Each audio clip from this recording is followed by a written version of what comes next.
da je toliko, ja ću se vam ovdje, možete postaviti pitanje, ne znam kako već ide taj.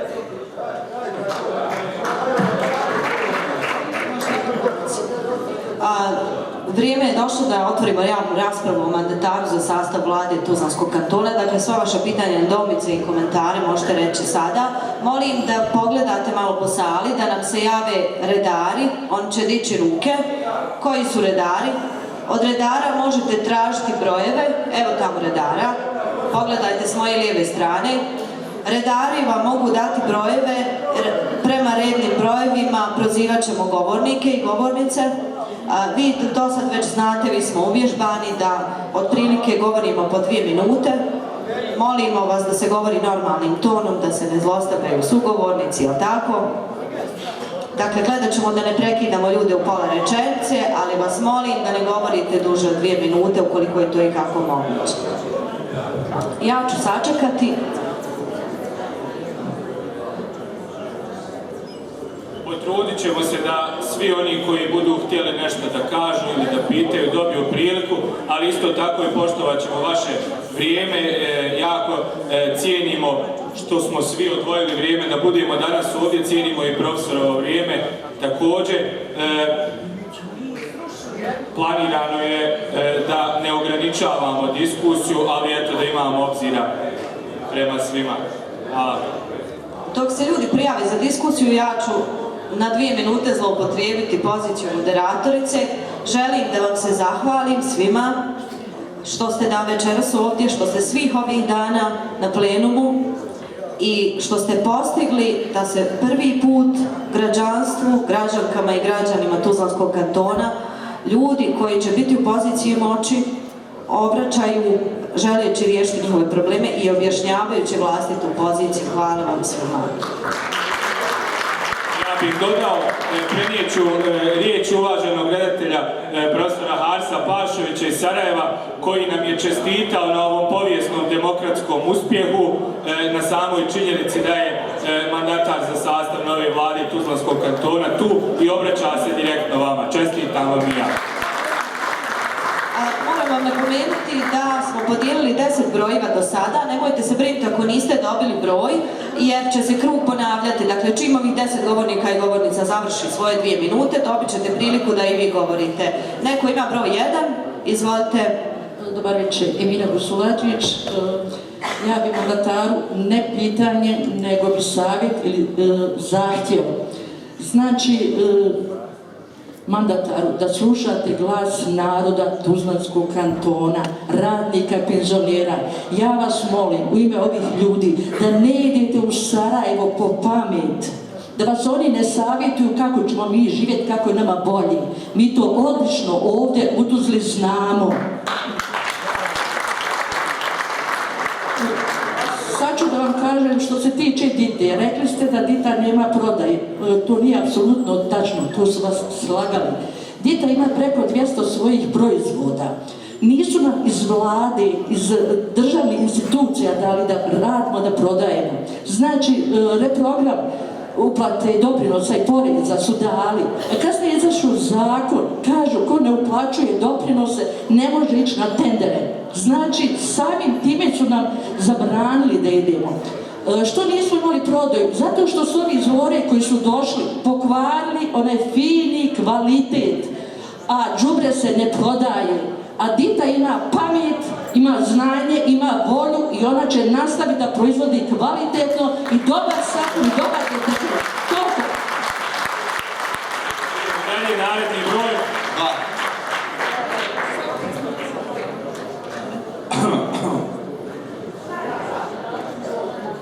Halo, ti. Ja obzirom da se pokazuje nepoštivanje, kako ćeš i dobiti? 5% puta 12 je koliko? 7, 1. Znači čitam, daj tu čitam.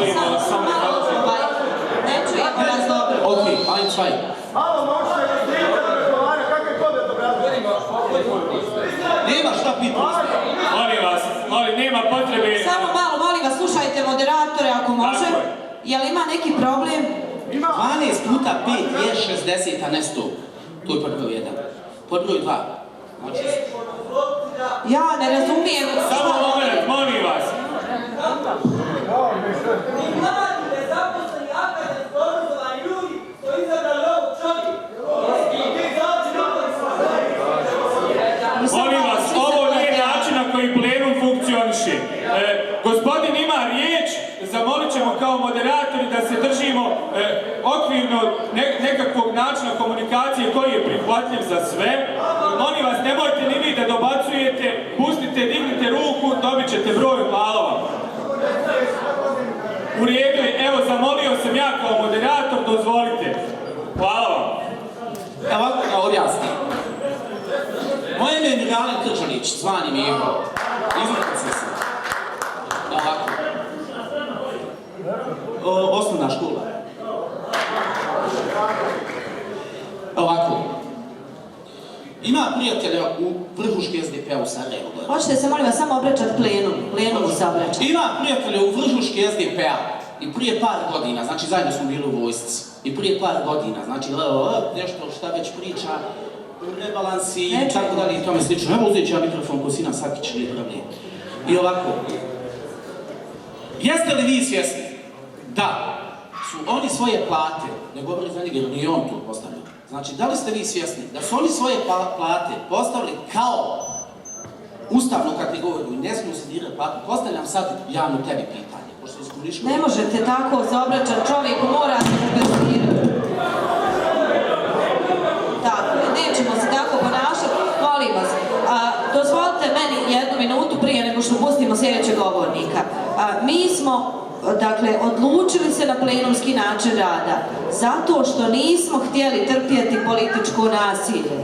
Mi nećemo trpjeti nasilje, nećemo trpjeti da se neko na nas iznerava.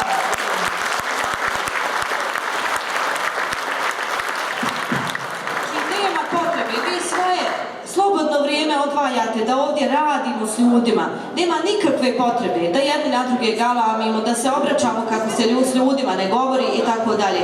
Normalno je da imamo neke emocije koje treba pred nekom javnošću iskazati. Ali molim vas za samokontrolu do određene granice kućnog odgoja. Samo toliko, dakle niko od nas nije dužan da trpi.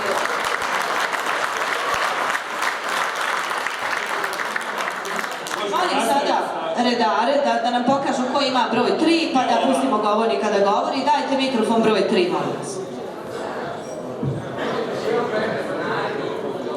Dobro večer, Tuzlo. Lukavac je opet tu.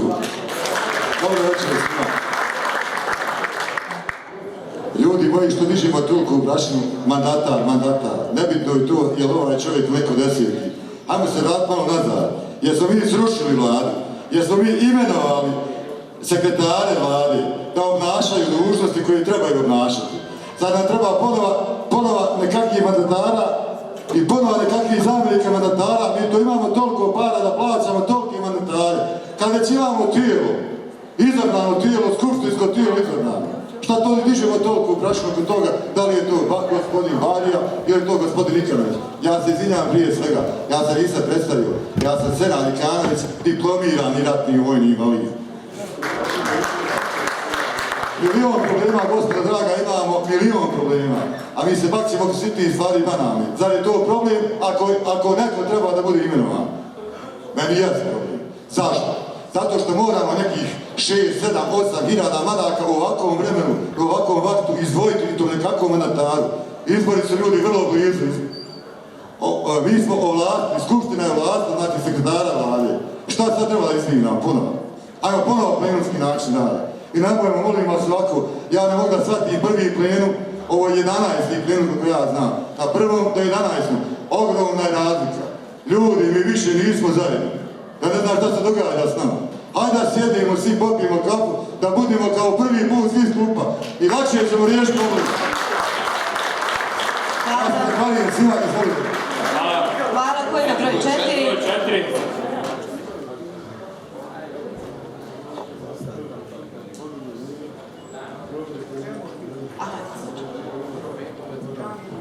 Se čuje? Da, izvolite. Dakle, ja sam Jagoda Savić, na onom tamo pretprošlom plenumu sam tražila smjenu čelnih ljudi u socijalnom sektoru i ja sam to već ubacila u onaj mehanizam plenuma da ide prema nekom svom krajnjem cilju.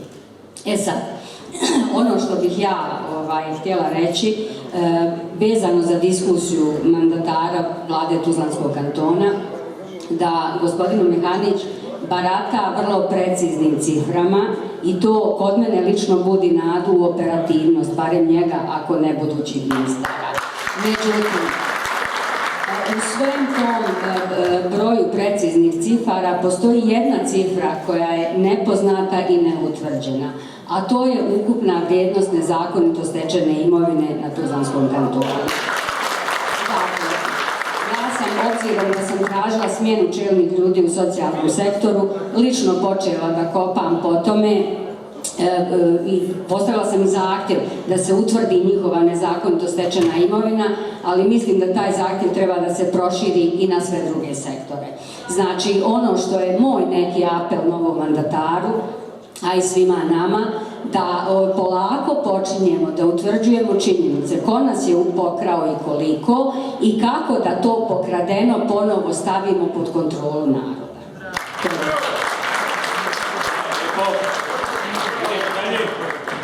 Napominjemo da se radi o drugoj tački dnevnog reda, dakle javna rasprava o mandataru. Evo broj 5. Dobro večer svima, moje ime je Sabina Sinović-Atibušić i ja sam imala potrebu samo da kažem da se zahvalim zapravo gospodinu Mehaniću što je danas došao ovdje na takav način ukazao poštovanje plenumu.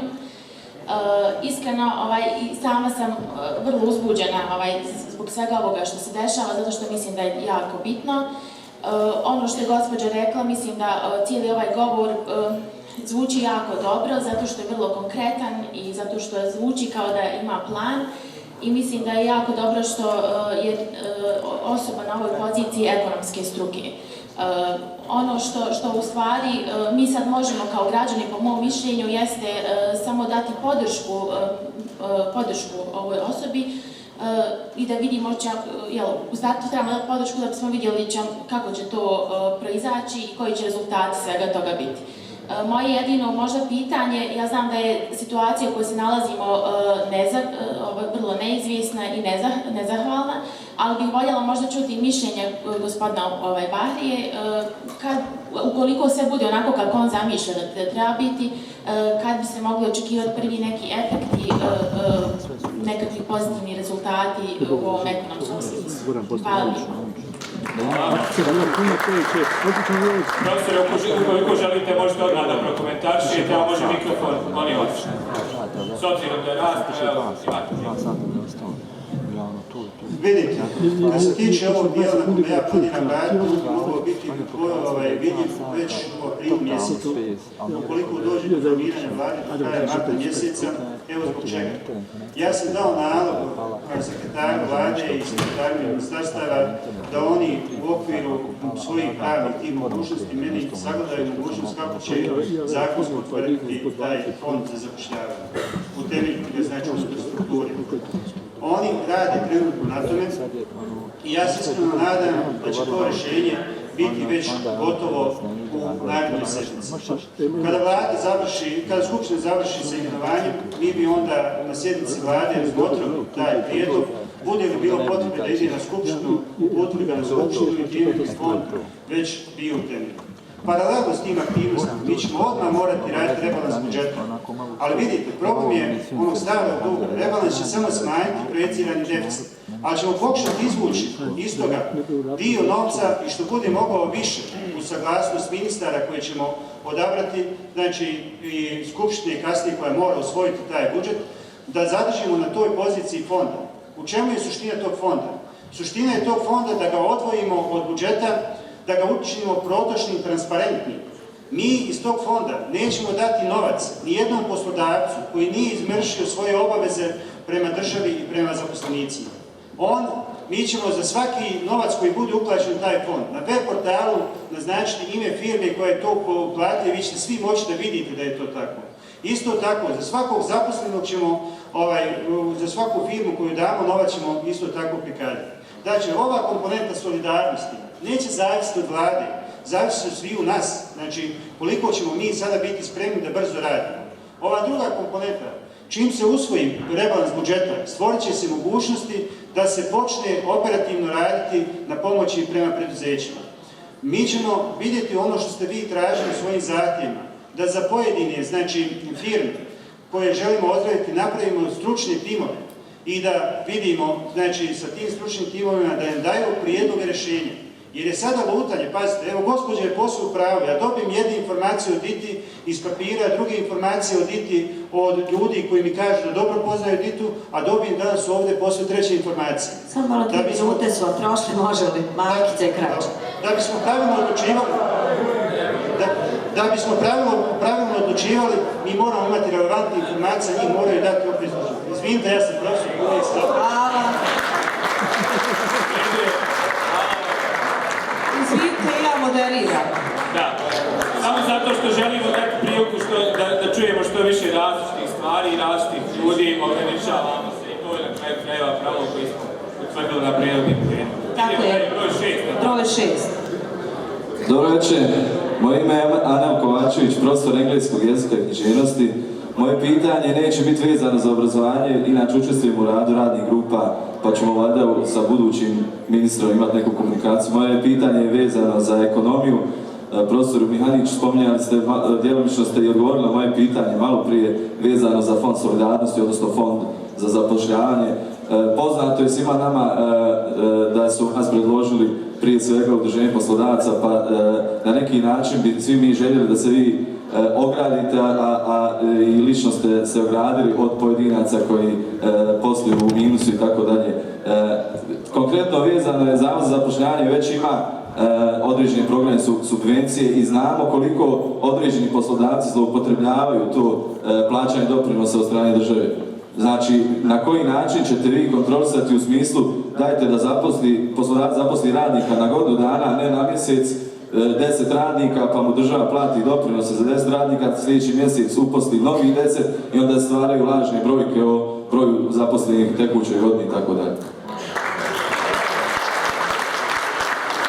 Malo budite strpljivi dok doputuje mikrofon, ako želite da replicirate odmah, s obzirom da vam je bilo direktno upućeno pitanje. Da. Ajmo aplauz za ovog momka, ba čovjek ide gore. Uvijek 300 kalorija sigurno. Vidite, zloupotrebe i netransparentnost nas dovelo do ovdje. Sigurno jedan čovjek neće to moći uraditi. Ja namjeravam svakako, ako zato mi je ovaj sigurnost važna, znači da mi se dozvoli da radim. Da ne bude svake sedmice novi izlazak premijera, obraćanje i tako dalje, pa onda ne imate kad raditi. Da učinimo transparentnim te spiskove na Zavodu za zapošljavanje. Mi ovdje ne financiramo pojedinca, pazite, kada govorimo o radnom mjestu. Mi financiramo novo radno mjesto. I relevantno je što pojedinaca ima svakakvi, ima odgovorni, neodgovorni, dobri i manje dobri. Ali financiramo, znači, radno mjesto. Oni koji su dobri, oni će čuvati svoje radno mjesto. I niko nikome neće čuvati radno mjesto. Svi moraju sebi čuvati radno mjesto.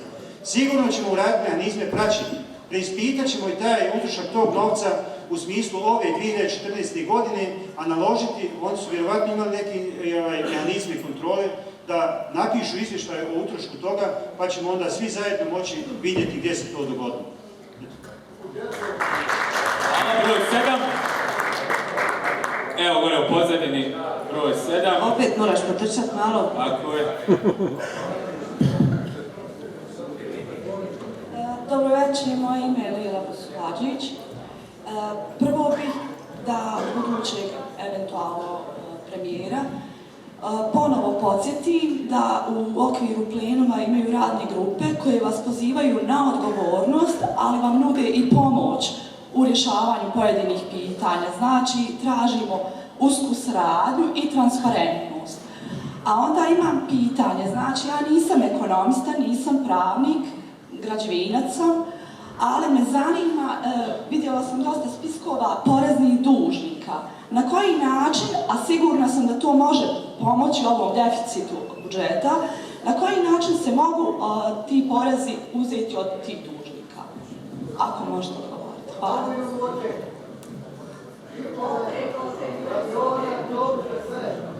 Nismo pripremili muzički intermezzo da popunimo ovu rupu dok čovjek hoda gore dole s mikrofonom. Dobro, da li se slažete da ako ima još pitanja da ostavimo gospodinu Mihanića na bini da može odgovarati?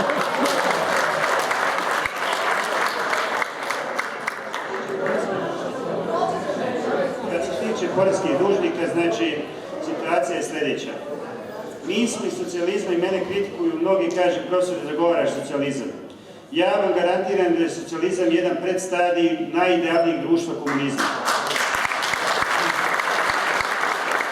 U socijalizmu smo rasturili jednu instituciju koja se zvala Služba društvenog knjigovodstva.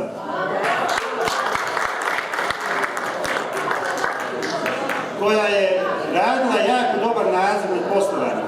Šta smo dobili kao rezultat? Ingerencija je prenešena na Narodnu banku Bosne i Hercegovine.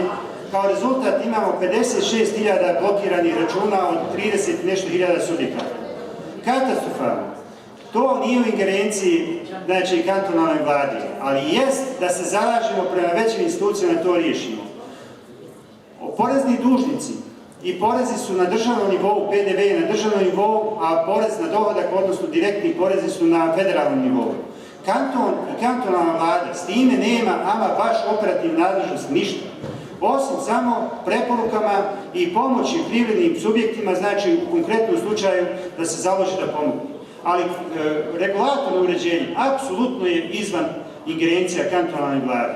Ali je to moguće kroz vaše organiziranje, plenuma i tako dalje delegirati federalnoj vladi. Oni mogu raditi. I sramotno je, pazite, sramotno je, opet vidite, zbog nekih poreznih dužnika preduzeća su blokirane, ne mogu učestvovati na javnim tenderima. I negdje je to posve rigorozno, a negdje je to ovako malo kroz oči se pogleda. Dakle, Zakon o javnim nabavkama je nešto što je na državnom nivou, mi ga ne možemo promijeniti, ali možemo utjecati svojim inicijativama da se promijeni ono što je loše i da nastojimo da se što prije promijeni.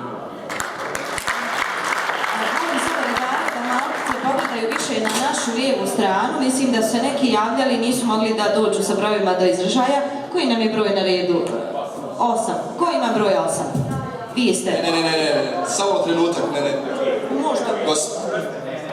Evo, donijet će vam mikrofon, evo ovaj momak, jel? Samo trenutak. Samo trenutak, donijet će vam. Gospođa je 8 brojbu s tek sljedećim krugom, a gospodin pored mene je sa sljedećim broj 8. Dobro, sad čekajte.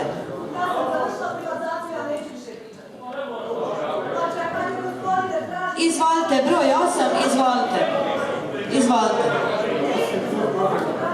Samo malo... Ja vas molim da ne padamo u zamku da se nadvikujemo jedni sa drugima. Gospođo, dobili ste broj, u narednom ste krugu. Gospodin je gore sa mikrofonom, samo da poštujemo minimum reda. Ne radi se ni o čemu lično, samo da poštujemo red. Gospodine, izvolite. Hvala lijepa. Prije svega da pozdravim sve prisutne goste. Ja sam profesor dr. Asif Alihodžić i želja mi je večeras da čestitam profesoru Umenagiću Mahriji na poziciji mandatara vlade i ako Bog da bude i premijer. Prije svega zamolit ću da kao preporuka za mandatara da ispoštuje ona 3 principa. Znači da vlada bude vlada eksperata, da ne bude tamo iz oblasti ekonomije ministar, ljekar i ne znam šta i slično, da ne bi sada to prepričavao.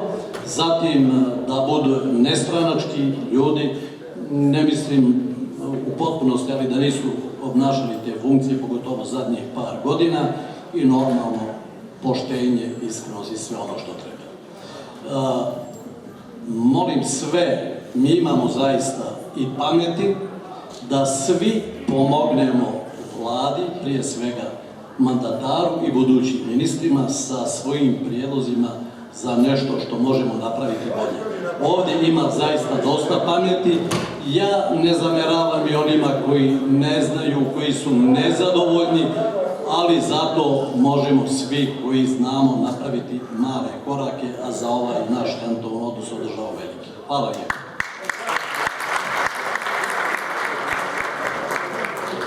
Broj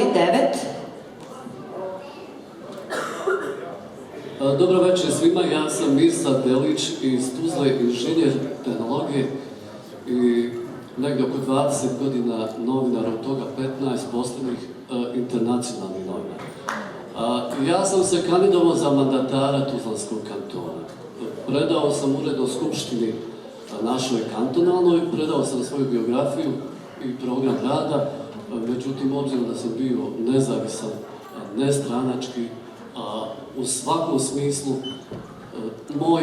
moj zahtjev, moja biografija nije nigdje razmatrana. Gospodin Ilić mi je rekao da je predstavnicima političkih stranaka proslijedio i biografiju i moj program rada, međutim, jednostavno to nije razmatrano. Gospodine Umihanić, ja vas pozdravljam. Vi ste u medijima objavili da sad sačinjavate kriterije za sastav ministara. Ja ne znam po kojim kriteriju ste vi izabrani, jer ako su bili neki kriteriji, onda su trebali važiti za svih 15 kandidata, ne samo za vas. Dakle, ako je kriterij bio za vaš izbor to što su vas predložili poslodavci, grupa Udar i sindikati o kojima je ovdje bilo riječi na svim dosadašnjim plenumima, ja zaista da su me takve organizacije i grupe predlagale, ja se u najmanju ruku ne bi lagodno osjećao da prolazim kroz moju Tuzlu. Vjerujte. Znači, to apsolutno nije mogao ni trebao biti kriterij za izbor mandatara. Evo što ja predlažem sad, ukoliko ovaj plenum prihvati. Ja kod sebe imam, znači, svoju biografiju koja govori za mene i imam svoj program rada. Ako plenum želi, ja bi ovo vama dostavio, vi možete pročitati, pa da se plenum izjasni o tome. Ako ne, odmah mi recite, ja ću nastaviti. Oprostite, moram kao moderator da intervenišem. Podsjetit ću vas na pravilo, a to je da ne možemo ono što se trenutno predlaže izglasavati na ovom plenumu. To sve uredno možete kroz timove i grupe, da bi se o tome plenum izjašnjavao na narednom plenumu, koji smo obećali da će biti što prije, kako bismo imali vremena da sve to razmotrimo, da nam se ne bi dešavale upravo te greške o kojima vi pričate. Ok, nastavit ću, izvinite. Ono što sam čuo ono što zamjerim gospodinu Umihaniću, jeste da u potpunosti reducira svoju premijersku funkciju. Vi, gospodine Umihaniću, govorite samo o ekonomiji, vi govorite da niste političar. Funkcija premijera je politička funkcija, razumijete li? A u okviru toga vi možete odrađivati, mada vaše ingerencije su vrlo malo u ekonomskom domenu. Znači, za svaki ekonomski potez vi morate da pitate Skupštinu Tuzlanskog kantona. Druga stvar. Slušao sam vaš istup u medijima, političari naši novog kova. Njihova biografija... Samo da pazimo na vrijeme, završite vi. Njihova biografija počinje od 96. i 97. Kao i gospodina Umihanića kada je osnovao svoju firmu. Znači, ja kao kandidat, ja se trebam stiditi što sam bio protiv oklopnjak u drugoj Tuzlanskoj, što sam ranjen, što je moj brat poginuo u trećoj Tuzlanskoj, što je moja supruga iz Patriotske lige došla u drugu Tuzlansku, pa je sudala za mene, našli smo se na Majevicu. Ja se trebam stiditi i moju biografiju niko neće razmatrati. Da ne govorim o ovim ostalim referencama. Treća stvar, gospodin Umihanić me poznaje dobro, ja sam prošle godine konkurisao za direktora Konjuha. Iz Kuvajta sam obezbijedio 30 miliona financijskih sredstava. Gospodin Umihanić je bio direktor nadzornog odbora, predsjednik nadzornog odbora u Konjuhu. Samo vrijeme, molim vas. Jednostavno me nisu pošteno ni saslušali i ja ne znam, ja uopšte ne razumijem kako je se ovaj čovjek mogu kandidovati za ovakvu funkciju. Sve vam je.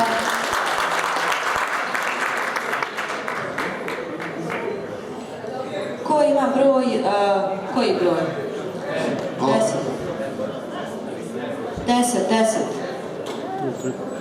10. Tu je, imam.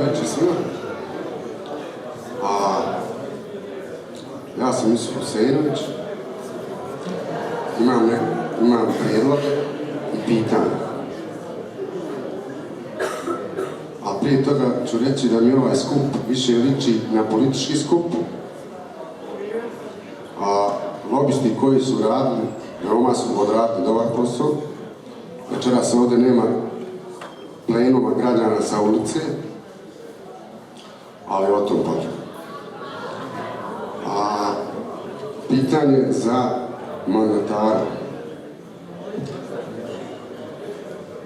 Da javno iznese na sljedećem plenumu ovdje svoju biografiju i imovinski karton.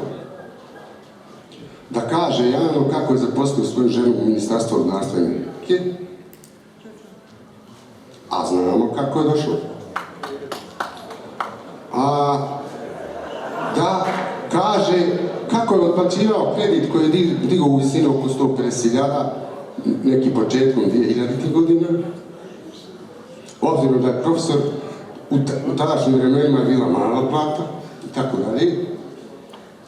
Kako je modernizirao svoje pekare i tako dalje i tako dalje. Znači ja ga javno molim, zamoljavam da dostavi svoju biografiju i imovinski karton.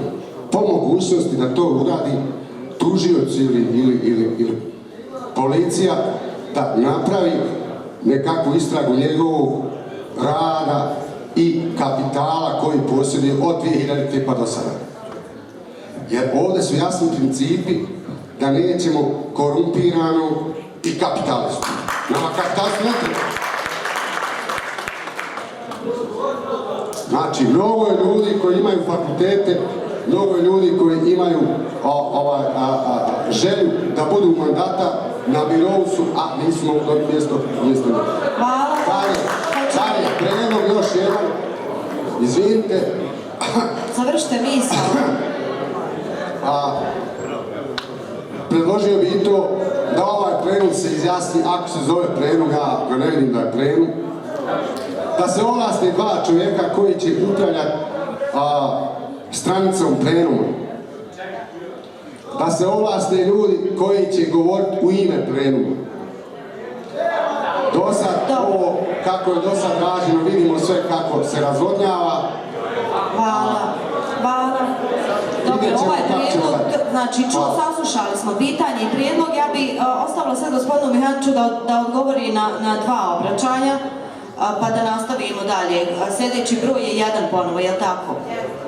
Jel broj 1? Dobro, evo znači samo da čujemo odgovor jer su bila dva obraćanja koja su upućena gospodinu Mihaniću. Evo odgovora, kad se tiče odgovora, znači gospodin je postavio pitanje kako sam ja svoju suprugu zaposlio. Moja supruga je direktor mog privatnog preduzeća. Dakle,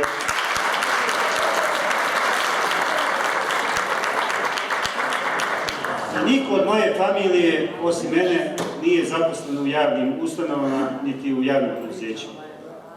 Da se tiče imovinskog kartona, neka inspektori, porezne uprave i ljudi iz MUP-a bez ikakvih posebnih problema provjere svo moje poslovanje i imovno stanje, kao i svakog drugog izabranika, a Boga mi i građana koji javno traže provjeru drugih ljudi.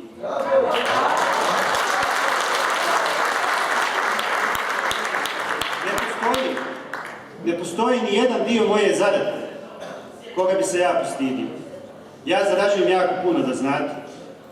Zarađujem jako puno zato što sam ja konsultant i UNDP-a i OFC-a i zato što radim, znači, na međunarodnim projektima, zato što radim na domaćim